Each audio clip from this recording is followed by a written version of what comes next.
नमस्कार मंडळी, जय जगन्नाथ सर्वांना. आज आपण हॉटेलमधल्यासारखाच बटाटा वडा कसा बनवायचा ते बघणार आहोत. एकदम हॉटेलमधल्यासारखेच बटाटा वडे झालेले इथं. आणि इथं मी मीठ टाकून मिरची तळलेली त्याच्यासोबतच. दिसायला पण खूप सुंदर येतं आणि खायला पण टेस्टी येतं. इथं मी बटाटे उकडून घेतले आहेत. 3-4 शिट्ट्या काढून घेतलेल्या आहेत. या अशा पद्धतीने बटाटे उकडलेले आहेत. आणि बटाट्याचा जास्त गाळ नाही होऊ द्यायचा. हे थंड करून याची साल काढलेली आणि अशा पद्धतीने मॅश करून घ्यायचे बटाटे सगळे.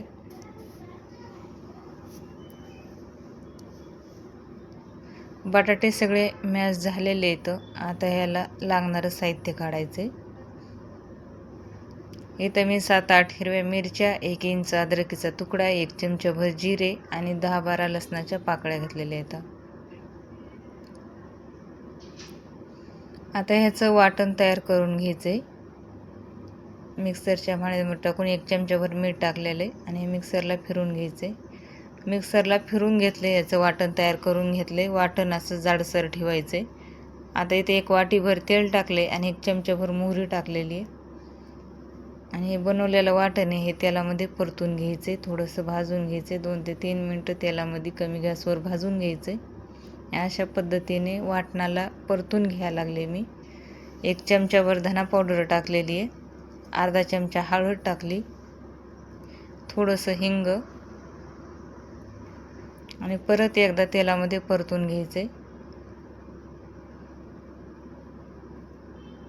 वाटण परतून झाले. आता याच्यामध्ये आपण मॅश केलेले जे बटाटे येतं ते टाकून घ्यायचेत आणि परतून घ्यायचेत.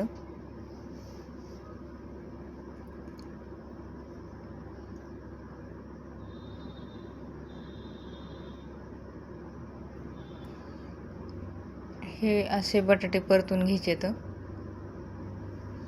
जास्त वेळ नाही ह्याला परतायची गरज. 2 ते 3च मिनटं परतून घ्यायचे. ही तिखटा मिठाची जी फोडणी टाकली होती ती पूर्ण बटाट्याला लावून घ्यायची. ह्याची काही अशी भाजी नाही तयार करायची, फक्त हे वाटण लावून घ्यायचे बटाट्याला. या अशा पद्धतीने वाटण बटाट्याला सगळ्याकडून लागलेलं आहे. आता याच्यामध्ये कोथिंबीर टाकायची आहे. कोथिंबीर माझ्याकडून थोडी जास्त झालेली आहे. कोथिंबीर मी धुवून ठेवलेली होती आणि दाबून बसली, दिसली नाही जास्त, पण ती परत निघली जास्त. कोथिंबीर जरी जास्त झाली तरी काही होत नाही, खायला टेस्टच लागते. आता इथं मी 2 वाटी बेसन पीठ घेतलेलं आहे. बेसन पिठामध्ये 1 चमचाभर हळद टाकलेली आहे, अर्धा चमचा मीठ टाकले आणि किंचितभर खाता सोडा आहे. आता याला पाणी टाकून मिक्स करून घ्यायचे. पाणी वरवरच टाकीत राहायचं, एकदम नाही पाणी टाकायचं. एकदम पाणी टाकलं तर पातळ होऊन जाते. जास्त पातळ नाही करायचं. आपण नेहमीसारखे भजे बनवतो तर त्याच पद्धतीने पीठ तयार करायचे, भाज्याच्या पिठासारखंच.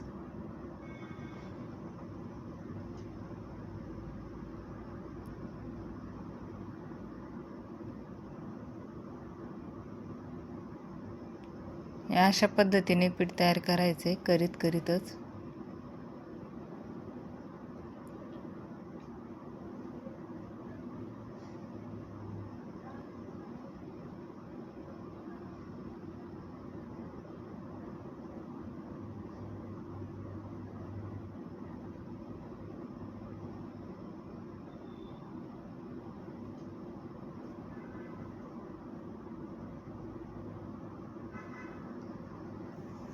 पीठ तयार झालेले. याच्यामध्ये थोडंसं घट्ट आहे म्हणून पाणी टाकले आणि परत एकदा फिरून घ्यायचे. याच्यावरती असं पातळ करून घ्यायचे.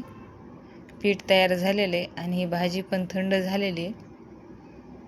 परत एकदा हलवून घ्यायचे उलटण्याने. आता हे थंड झालेले. आता याचा गोळा करून घ्यायचा आहे. हे अशा पद्धतीने गोळा तयार करून घ्यायचा. जेवढी साईज घ्यायची तेवढी घ्यायची. मी एवढी साईज घेतलेली आहे. आता हे गोळा पिठामध्ये टाकायचं आहे. तोपर्यंत तेल गरम झाले का नाही ती चेक करून बघायचे. तेल गरम झालेले.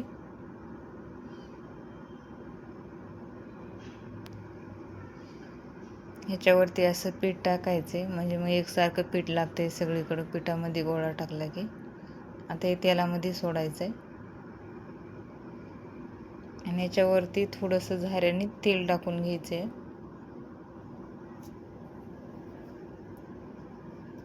अशा पद्धतीने झाऱ्याने तेल टाकून घ्यायचं, मग व्यवस्थित तळतंय वडा.